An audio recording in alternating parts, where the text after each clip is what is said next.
ವಚನ, ಭೂಮಿಗೆ ಬಂದ ವಚನ, ವಚನ ಸತ್ಯ ವಚನ, ಭೂಮಿಗೆ ಬಂದ ವಚನ. ಆದಿಯಲ್ಲಿ ಇದ್ದ ವಚನ, ನಮ್ಮ ನೋಡ ಬಂದ ವಚನ, ವಚನ ಸತ್ಯ ವಚನ, ಭೂಮಿಗೆ ಬಂದ ವಚನ.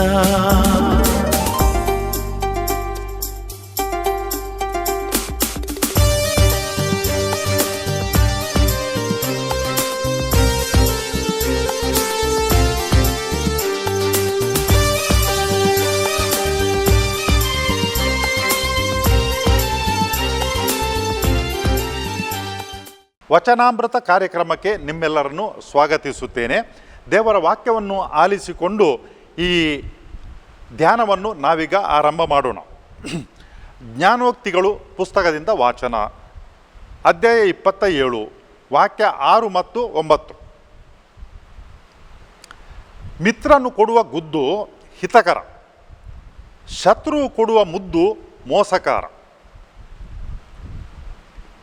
ತೈಲ ಸುಗಂಧ ದ್ರವ್ಯಗಳು ಮನೋಹರ, ಮಿತ್ರನ ಆದರಣೆ ಸಲಹೆ ಅತಿ ಮಧುರ. ದೇವರ ವಾಕ್ಯವಿದು, ದೇವರಿಗೆ ಕೃತಜ್ಞತೆ ಸಲ್ಲಲಿ. ಮಿತ್ರನು ಕೊಡುವ ಗುದ್ದು ಹಿತಕರ, ಶತ್ರು ಕೊಡುವ ಮುದ್ದು ಮೋಸಕರ. ಪ್ರಿಯರೇ, ಎಷ್ಟು ಅರ್ಥಪೂರ್ಣ ಮಾತುಗಳು. ಹಲವಾರು ಶತಮಾನಗಳ ಅನುಭವ ಅದರಲ್ಲಿ ಅಡಗಿ ಉಂಟು. ಮಿತ್ರರು ಒಂದು ವೇಳೆ ನಮಗೆ ಒಂದು ಗುದ್ದು ಕೊಟ್ಟರೂ ಕೂಡ ಅದರಲ್ಲಿ ಮಿತ್ರತ್ವ ಉಂಟು. ನಾವು ಅದರ ಬಗ್ಗೆ ಬೇಸರ ಪಟ್ಟುಕೊಳ್ಬಾರ್ದು. ಯಾಕಂತ ಹೇಳಿದರೆ, ನಿಜವಾದ ಮಿತ್ರರು ಗುದ್ದು ಅಂತ ಹೇಳಿದರೆ ಅದು ಇರಬಹುದು ದೈಹಿಕವಾಗಿ ನೀಡುವಂಥ ಗುದ್ದು, ಅದು ನಮಗೆ ನೋಯಿಸ್ಬೇಕಂತ ಕೊಡುವಂಥದ್ದಲ್ಲ. ಅದೇ ಪ್ರಕಾರ ಬುದ್ಧಿಮಾತುಗಳ ಗುದ್ದು ಕೂಡ, ಬುದ್ಧಿಮಾತುಗಳ ಏಟು ಕೂಡ. ಮನೆಯಲ್ಲಿ ಮಕ್ಕಳು ತಪ್ಪು ಮಾಡಿದಾಗ ಒಂದು ವೇಳೆ ಹೆತ್ತವರು ಮಕ್ಕಳನ್ನು ತಿದ್ದಿ ಸರಿಪಡಿಸದೆ ಒಂದು ವೇಳೆ ಅವನು ಮೌನವಾಗಿ ಬಿಟ್ಟರೆ, ಒಬ್ಬರೇ ಮಕ್ಕಳು, ಒಂದೇ ಮಗು ಮನೆಯಲ್ಲಿ, ಇಬ್ಬರೇ ಮಕ್ಕಳು, ಅವರಿಗೆ ನೋಯಿಸೋದು ಬೇಡ ಅಂತ ಹೇಳಿಕೊಂಡು ಸುಮ್ಮನೆ ಇದ್ದರೆ ಅದರ ಪರಿಣಾಮ ದುಷ್ಪರಿಣಾಮವಾಗ್ತದೆ. ನಂತರ ಏನು ತಪ್ಪು ಉಂಟೋ ಅದನ್ನು ಸರಿಪಡಿಸಬೇಕು ಬಾಲ್ಯದಲ್ಲಿ. ಅದೇ ಪ್ರಕಾರ ಪ್ರೀತಿ ಕೂಡ ಮಾಡಬೇಕು. ಬಾಲ್ಯದಲ್ಲಿ ಪ್ರೀತಿ ಕೂಡ ಮಾಡಬೇಕು, ತಪ್ಪಿದ್ದದನ್ನು ತಪ್ಪು ಅಂತ ಹೇಳಬೇಕು. ಇಲ್ಲದಿದ್ದರೆ ಯಾರು ಕೂಡ ಹೇಳದೆ ಹೋದರೆ ನಂತರ ಏನಾಗ್ತದೆ ಅಂತ ಹೇಳಿದರೆ, ತಾನು ಮಾಡಿದ್ದೇ ಸರಿ, ಪ್ರಪಂಚ ಹೇಳಿದರೆ ನಾನೇ ಪ್ರಪಂಚ ಅಂತ ತಿಳ್ಕೊಳ್ಳುವಂಥ ಒಂದು ತಪ್ಪು ಗ್ರಹಿಕೆ ಮನಸ್ಸಿನಲ್ಲಿ ಹೋಗ್ತದೆ. ಒಂದು ದೊಡ್ಡ ತಪ್ಪು ಇತ್ತೀಚಿನ ದಿನಗಳಲ್ಲಿ ನಾವು ನೋಡ್ತೇವೆ. ಹೆತ್ತವರಲ್ಲಿ ಮನೆಯಲ್ಲಿ ಒಬ್ಬರು ಅಥವಾ ಇಬ್ಬರು ಮಕ್ಕಳಿರ್ತಾರೆ, ತುಂಬ ಪ್ರೀತಿಸ್ತಾರೆ, ಅತಿ ಒಳ್ಳೆಯದು. ಆದರೆ ಎಲ್ಲಿ ತಪ್ಪಾಗ್ತದಂತ ಹೇಳಿದರೆ, ಎಡವಿ ಬೀಳ್ತಾರೆ ಅಂತ ಹೇಳಿದರೆ, ಆ ಮಕ್ಕಳು ತಪ್ಪು ಮಾಡಿದಾಗ ಅದನ್ನು ತಿದ್ದಲಿಕ್ಕೆ ಹೋಗಲ್ಲ. ಯಾಕಂತ ಹೇಳಿದ್ರೆ, ಮಕ್ಕಳಿಗೆ ಸ್ವಲ್ಪ ಬೇಸರ ಆದರೆ ಅಥವಾ ಕಣ್ಣಿನಲ್ಲಿ ಏನಾದರೂ ದುಃಖ ಬಂದರೆ ಆ ಮಕ್ಕಳಿಗಿಂತಲೂ ಜಾಸ್ತಿಯಾಗಿ ಈ ಹೆತ್ತವರಿಗೆ ತಾಳಿಕೊಳ್ಳಲಿಕ್ಕೆ ಆಗಲ್ಲ. ಒಂದು ವೇಳೆ ಏನಾದರೂ ತಿದ್ದಿದರೂ ಕೂಡ ನಂತರ ಮಕ್ಕಳ ಹತ್ರ ಸಾರಿ ಅಂತ ಹೇಳ್ತಾರೆ. ಅದು ಏನಾಗ್ತದೆ ಅಂತ ಹೇಳಿದ್ರೆ, ಒಂದು ರೀತಿಯಲ್ಲಿ ಹೆತ್ತವರು ಮಕ್ಕಳಲ್ಲಿ ವಿಕ್ಟಿಮ್ ಆಗಿಬಿಡ್ತಾರೆ, ಬಲಿಯಾಗಿ ಬಿಡ್ತಾರೆ. ಅದು ಎಲ್ಲಿ ಕೊಂಡೊಯ್ತದೆ ಅಂತ ಹೇಳಿದರೆ, ದೊಡ್ಡವರಾದ ಮೇಲೆ ಖಂಡಿತವಾಗಿಯೂ ಆ ತಪ್ಪುಗಳನ್ನು ಸರಿ ಮಾಡಲಿಕ್ಕೆ ಸಾಧ್ಯನೇ ಇಲ್ಲ. ಬೆಳೀತಾ ಬಂದ ಹಾಗೆ ಅದನ್ನು ಸರಿ ಮಾಡಲಿಕ್ಕೆ ಸಾಧ್ಯನೇ ಇಲ್ಲ. ಎಲ್ಲಿ ತಪ್ಪಾಗ್ತದೆ ತಪ್ಪಂತ ತಿಳಿಸಿಕೊಡ್ಬೇಕು, ತೋರಿಸಿಕೊಡ್ಬೇಕು. ಇಲ್ಲದಿದ್ದರೆ ದೊಡ್ಡವರಾದ ಮೇಲೆ ಅದು ಇನ್ನೆಲ್ಲಿಯೋ ಕೊಂಡು ಹೋಗ್ತದೆ. ಈ ಶಾಲೆಗಳಲ್ಲಿ ನಾವು ನೋಡ್ತೇವೆ, ಕ್ರೈಸ್ತ ಶಿಕ್ಷಣವನ್ನು ನೀಡುವಂಥ ಜಾಗದಲ್ಲಿ ಕೂಡ ಹೆತ್ತವರು ಬಂದು ಮೂಗು ತೂರಿಸುವಂಥದ್ದು. ಎಲ್ಲರೂ ಕೂಡ ತಮ್ಮ ಕರ್ತವ್ಯವನ್ನು ಮಾಡ್ತಾರೆ. ಬೇಕಂತ ಯಾರನ್ನು ಕೂಡ ಅನ್ಯಾಯ ಮಾಡಲಿಕ್ಕೆ ಹೋಗಲ್ಲ. ಇರ್ಬೋದು, ವಿರಳ ವ್ಯಕ್ತಿಗಳು ಅಂಥವರು ಇರ್ಬೋದು, ತುಂಬ ವಿರಳ. ಸಾಮಾನ್ಯವಾಗಿ ಯಾರು ಕೂಡ ಈ ಚಿಕ್ಕ ಮಕ್ಕಳ ಮೇಲೆ ದ್ವೇಷ ಸಾಧನೆಗೆ ಹೋಗಲ್ಲ. ಯಾಕಂತ ಹೇಳಿದರೆ ಈ ಕಾಂಪಿಟಿಷನ್ ಎಲ್ಲಿ ಅಂತ ಹೇಳಿದರೆ ಸಮಾನ ವ್ಯಕ್ತಿಗಳಲ್ಲಿ ಮಾತ್ರ. ಬೆಳೆದಂಥ ವ್ಯಕ್ತಿಗಳು ಚಿಕ್ಕ ಮಕ್ಕಳಲ್ಲಿ ಆ ಕಾಂಪಿಟಿಷನ್ ಅಥವಾ ದ್ವೇಷ ಸಾಧನೆಗೆ ಅವರು ಹೋಗಲ್ಲ. ಅಂಥದ್ರಲ್ಲಿ ಮಕ್ಕಳು ಏನಾದರೂ ಬಂದು ಮನೆಯಲ್ಲಿ ಹೇಳಿದಾಗ ತಿಳ್ಕೊಳ್ಬೇಕು ಹೆತ್ತವರು ಎಲ್ಲಿ ಏನಾಗಿದೆ ಅಂತ ಹೇಳ್ಕೊಂಡು. ಅದರ ಬದಲಾಗಿ ನಾವು ನೋಡ್ತೇವೆ ಏನಂತ ಹೇಳಿದರೆ ಈ ಹೆತ್ತವರು ಬಂದು ಶಿಕ್ಷಕರನ್ನು ದಂಡಿಸುವುದು, ಅವಾಚ್ಯ ಮಾತುಗಳಿಂದ ಬೇಸರ ಪಡಿಸುವುದು ಏನಾಗ್ತದಂತ ಹೇಳಿಕೊಂಡು ನಂತರ ಮಕ್ಕಳು ಮನೆಗೆ ಬಂದು ಟೀಚರ್ ಶಿಕ್ಷಕರು ಏನು ಮಾಡ್ತಾರೆ ಅಂತ ಹೇಳಲ್ಲ. ಯಾಕಂತ ಹೇಳಿದರೆ ಶಿಕ್ಷಕರು ಏನು ಮಾಡ್ತಾರೆ, ನನಗೇನು, ನಾನು ನನ್ನ ಕರ್ತವ್ಯವನ್ನು ಮಾಡ್ತೇನೆ, ನನಗೆ ಸಿಗುವಂಥ ಸಂಬಳ ನನಗೆ ಸಿಗ್ತದೆ, ನಾನು ಯಾಕೆ ಸುಮ್ಮನೆ ಈ ಬೈಗಳನ್ನು ಕೇಳಬೇಕು, ಕಲಿಯದಿದ್ದರೆ ನಿಮ್ಮ ಮಕ್ಕಳು ಅಂತ ಹೇಳಿಕೊಳ್ಳುವಂಥ ಒಂದು ಮನೋಭಾವವನ್ನು ಅವರು ಬೆಳೆಸಿಕೊಳ್ತಾರೆ. ಯಾರಿಗೆ ನಷ್ಟ ಆಗ್ತದೆ? ಶಿಕ್ಷಕರಿಗೆ ನಷ್ಟ ಆಗಲ್ಲ. ನಷ್ಟ ಆಗ್ತದೆ ಯಾರಿಗೆ ಅಂತ ಹೇಳಿದರೆ ಯಾವ ಹೆತ್ತವರು ಬಂದು ಈ ಶಿಕ್ಷಕರ ಹತ್ರ ಜಗಳ ಎತ್ತಿದ್ದಾರೆ ಅವರಿಗೆ ನಷ್ಟ ಆಗ್ತದೆ. ಕೆಲವರ ಒಂದು ಮನೋಭಾವ ಎಷ್ಟರ ಮಟ್ಟಿಗೆ ಅಂತ ಹೇಳಿದರೆ ಇಂಥ ಒಂದು ಎಲ್ಲಿಯಾದರೂ ಘಟನೆ ನಡೆದಾಗ ಆ ಮಕ್ಕಳನ್ನು ಆ ಶಾಲೆಯಿಂದಲೇ ತೆಗೆಯುವಂಥದ್ದು, ಇನ್ನೊಂದು ಶಾಲೆಗೆ ಕೊಂಡು ಹೋಗುವುದು. ನಾನು ಗಮನಿಸಿದೆ ಇತ್ತೀಚಿನ ದಿನಗಳಲ್ಲಿ ಅಲ್ಲಿ ಶಿಕ್ಷಕರ ಹತ್ರ ಹೋಗಿ ವಾಗ್ವಾದ ಮಾಡುವುದು, ವಿವಾದವನ್ನು ಎಬ್ಬಿಸುವುದು. ನೀವು ಇಲ್ಲಿ ಇರುವುದು ಯಾಕೆ? ನಾವು ಒಂದು ವೇಳೆ ಮಕ್ಕಳಿಗೆ ಕಲಿಸಬೇಕಾದ್ರೆ ನೀವು ಯಾಕೆ ಇಲ್ಲಿ ಇರ್ತೀರಿ? ಇದು ನಿಮ್ಮ ಜವಾಬ್ದಾರಿ ಅಂತ ಹೇಳಿಕೊಂಡು ಏನಾದರೂ ತಪ್ಪು ತೋರಿಸಿಕೊಟ್ರೆ ಇಲ್ಲ ಬೇರೆ ಎಲ್ಲ ಮಕ್ಕಳು ಸರಿ ಇದ್ದಾರೇನು, ಬೇರೆ ಎಲ್ಲ ಮಕ್ಕಳಿಗೆ ಸರಿ ಬರ್ತದೇನು ಅಂತ ಚರ್ಚೆ ಮಾಡೋದು. ಬೇರೆ ಮಕ್ಕಳು ಕೆಟ್ಟು ಹೋದರೆ ನಿಮಗೇನು ಪಶ್ಚಾತ್ತಾಪ ಆಗ್ತದೆ? ಇಲ್ಲ. ನಿಮಗೆ ಬೇಸರ ಆಗ್ತದೆ? ಇಲ್ಲ. ಬೇರೆ ಮಕ್ಕಳಿಗೆ ಏನಾದರೂ ದೊಡ್ಡ ಏನಾದರೂ ಒಂದು ಸಾಧನೆ ಆದರೆ ನಿಮ್ಮ ಮಗುವಿಗೆ ಅದು ಆದ ಹಾಗೆ ಆಗ್ತದೇನು? ಇಲ್ಲ, ಆಗಲ್ಲ. ನಿಮಗೇನು ಬೇಕಂತ ಹೇಳಿದ್ರೆ ನಿಮ್ಮ ಮಗು ಸರಿಯಾಗಿ ಬೆಳಿಬೇಕು, ಒಳ್ಳೆಯದನ್ನು ಮಾಡಬೇಕು. ಅದಕ್ಕಾಗಿ ಏನಾದರೂ ಕರೆಕ್ಷನ್ ತಿದ್ದುವಿಕೆಯನ್ನು ಕೊಟ್ಟರೆ ಅದು ನಿಮ್ಮ ಮಗುವಿಗೆ ಒಳ್ಳೆಯದಾಗ್ತದೆ. ಯಾಕಾಗಿ ಸುಮ್ಮನೆ ಹೋಗಿ ಅಲ್ಲಿ ತಕರಾರನ್ನು ಎತ್ತಬೇಕು? ಯಾರು ನಿಜವಾಗಿಯೂ ಒಳ್ಳೆಯ ಶಿಕ್ಷಕರು, ಒಳ್ಳೆಯ ಮಿತ್ರರಂತ ಹೇಳಿದರೆ ನೋಡದ ಹಾಗೆ ಮಾಡ್ತಾರೆ ಅವರು ಅಲ್ಲ, ಬಿಲ್ಕುಲ್ ಇಲ್ಲ, ಅಲ್ಲ, ಖಂಡಿತವಾಗಿಯೂ ನೋಡದ ಹಾಗೆ ಮಾಡ್ತಾರೆ. ಅವರು ನಿಜವಾದಂತಹ ಶಿಕ್ಷಕರು, ಮಿತ್ರರು ಅಲ್ಲ. ಅವರು ನಿಜವಾಗಿ ನೋಡಲಿಕ್ಕೆ ಹೋದರೆ ಶತ್ರುಗಳು. ಯಾಕಂತ ಹೇಳಿದರೆ ಕೆಟ್ಟದನ್ನು ನೋಡದ ಹಾಗೆ ಮಾಡ್ತಾರೆ. ಅದರಿಂದ ನಿಮ್ಮಲ್ಲಿರುವಂಥ ಕೆಟ್ಟದನ್ನು ಬೆಳೆಯಲಿಕ್ಕೆ ಅವರು ಬಿಡ್ತಾರೆ. ಅದಕ್ಕಾಗಿ ನೋಡಿ ಎಷ್ಟು ಅರ್ಥಪೂರ್ಣವಾದಂಥ ಮಾತು ಇಲ್ಲಿ. ಮಿತ್ರನು ಕೊಡುವ ಗುದ್ದು ಹಿತಕರ, ಅದನ್ನು ತಗೊಳ್ಳು, ಸ್ವಲ್ಪ ನೋವಾದರೆ ಚಿಂತೆ ಇಲ್ಲ, ಕರೆಕ್ಷನ್ ಮಾಡಿದರೆ ಚಿಂತೆ ಇಲ್ಲ.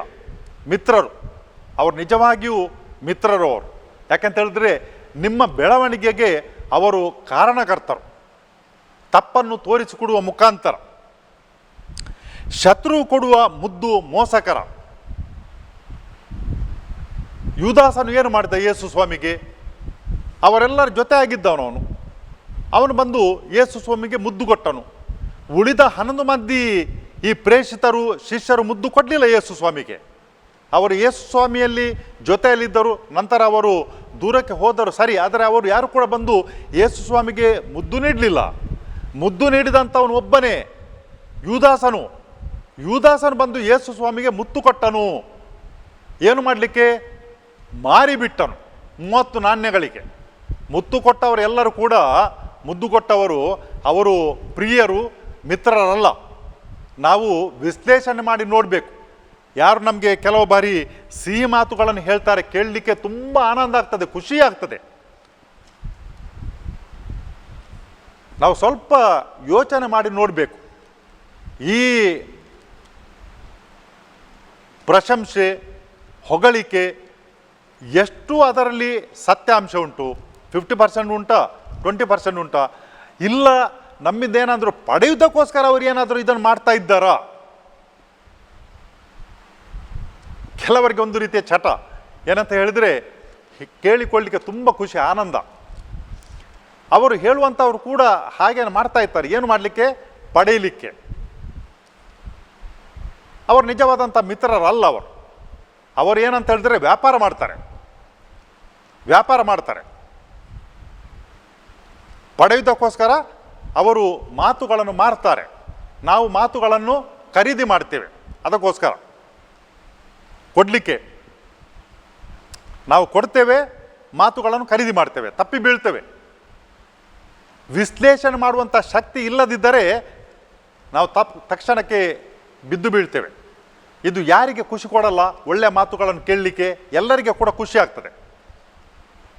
ಕೆಲವರು ಇಲ್ಲದನ್ನು ಕೂಡ ಹೇಳ್ತಾರೆ, ನೀವು ಅಷ್ಟು ಒಳ್ಳೆಯವರು, ಇಷ್ಟು ಒಳ್ಳೆಯವರು ಅಂತ ಹೇಳಿಕೊಂಡು.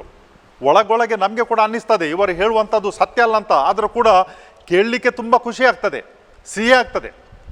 ಸ್ವಲ್ಪ ಜಾಗರೂಕತೆಯಿಂದ ಇರಬೇಕು. ಯಾಕಂತ ಹೇಳಿದ್ರೆ ಈ ಹೇಳಿಕೊಳ್ಳೋರು ಯಾವ ಉದ್ದೇಶದಿಂದ ಹೇಳ್ತಾರೆ?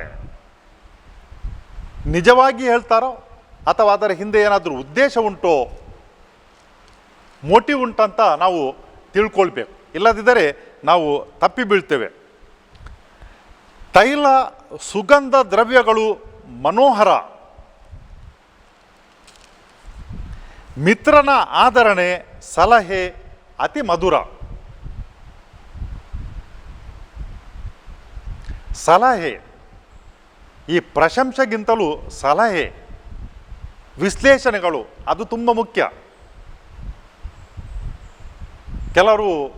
ಕೆಲವರು ಸುಗಂಧ ದ್ರವ್ಯಗಳನ್ನು ಉಪಯೋಗ ಮಾಡ್ತಾರೆ. ಯಾಕೆ ಮಾಡ್ತಾರೆ? ಇನ್ನು ಕೆಲವರು ಮೇಕಪ್ಪನ್ನು ಮಾಡ್ತಾರೆ. ಯಾಕೆ ಮಾಡ್ತಾರೆ? ನಾವೊಂದು ವೇಳೆ ದೇವರ ಸೃಷ್ಟಿ ಸುಂದರವಾಗಿದ್ದರೆ, ನಾವು ನಿಜವಾಗಿಯೂ ಸುಂದರವಾಗಿದ್ದರೆ ನಮಗೆ ಯಾಕೆ ಅದನ್ನು ಹಚ್ಚಿಕೊಳ್ಬೇಕು? ಅಗತ್ಯ ಇಲ್ಲ. ನಾವೊಂದು ವೇಳೆ ಇದ್ದದರಲ್ಲಿ ತೃಪ್ತಿ ಪಟ್ಟುಕೊಳ್ಳುವಂಥ ವ್ಯಕ್ತಿಗಳಾಗಿದ್ದರೆ ಯಾಕೆ ನಾವು ಅದನ್ನು ಹೆಚ್ಚಿಸಿಕೊಳ್ಬೇಕು? ಏನೋ ಒಂದು ಸ್ವಲ್ಪ ಕಡಿಮೆ ಉಂಟು, ಕೊರತೆ ಉಂಟು, ಕಮ್ಮಿ ಉಂಟು, ಅದನ್ನು ಭರ್ತಿ ಮಾಡಿದ್ದಕ್ಕೋಸ್ಕರ ಮೇಕಿಂಗ್ ಅಪ್.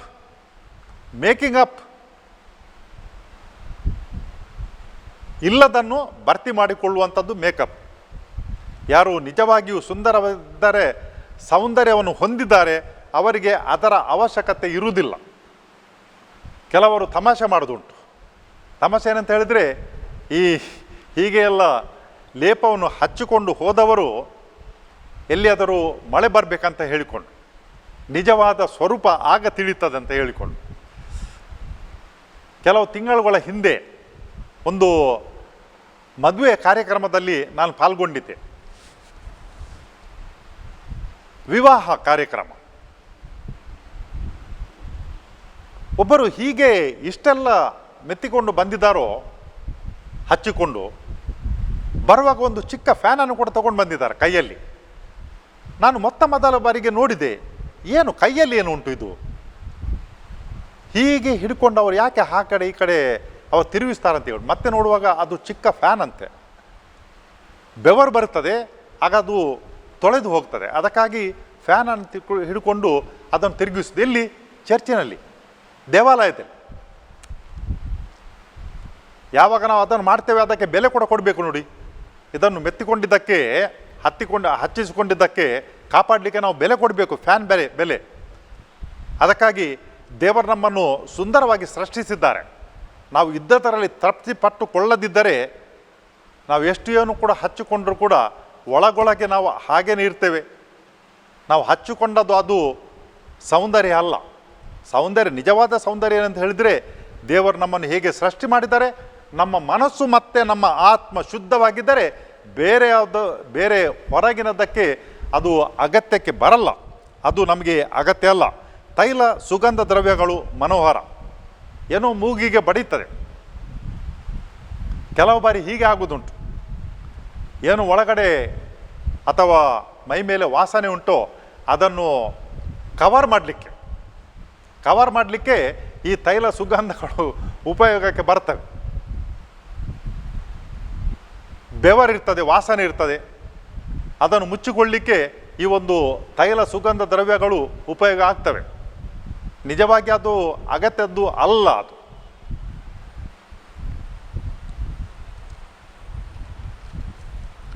ಪ್ರಿಯರೇ, ಯಾವಾಗ ನಮ್ಮ ಸುತ್ತಮುತ್ತಲಿರುವಂಥ ವ್ಯಕ್ತಿಗಳು ನಮ್ಮನ್ನು ವಿಶೇಷವಾಗಿ ಹೊಗಳಲಿಕ್ಕೆ ಪ್ರಯತ್ನ ಪಡ್ತಾರೆ, ಆಗ ಸ್ವಲ್ಪ ಜಾಗ್ರತೆ ವಹಿಸಿಕೊಳ್ಳುವುದು ಉತ್ತಮ.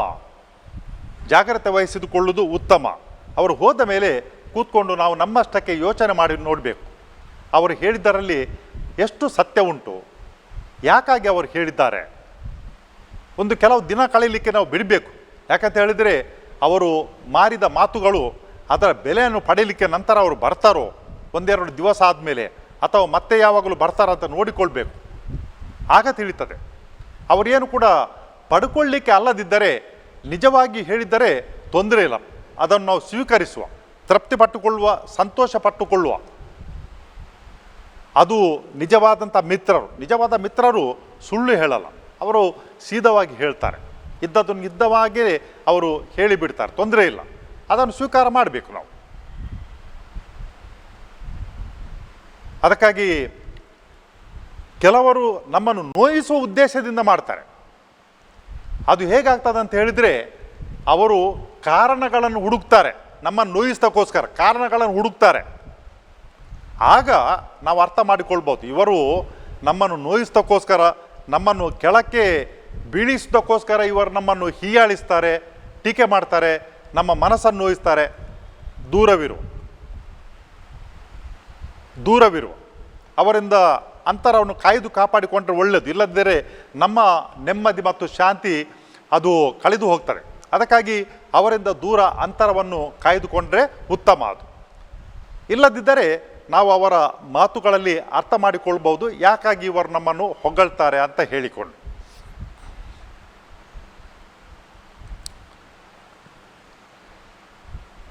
ಕರ್ತರಾದ ದೇವರೇ, ಇವತ್ತಿನ ದಿವಸವನ್ನು ನಮ್ಮ ಜೀವನದಲ್ಲಿ ನೀವು ದಯಪಾಲಿಸಿದ್ದಕ್ಕಾಗಿ ನಾವು ನಿಮಗೆ ಸ್ತೋತ್ರವನ್ನು ಸಲ್ಲಿಸುತ್ತೇವೆ.